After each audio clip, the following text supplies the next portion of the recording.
கூவாத குயில் ஆடாத மயில் நானாக இருந்தேனே.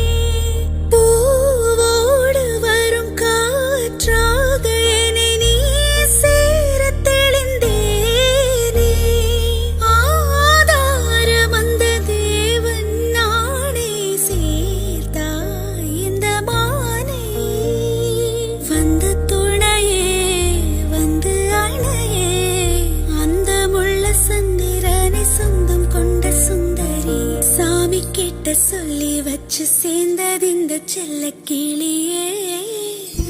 இந்த பூமியுள்ள காலம் மட்டும் வாழும் இந்த அன்பு கதையே. முத்துமணியே பட்டு துணியே ரத்தினமும் முத்திரமும் சேர்ந்து வந்த சித்திரமே. சாமி கிட்ட சொல்லி வச்சு சேர்ந்தது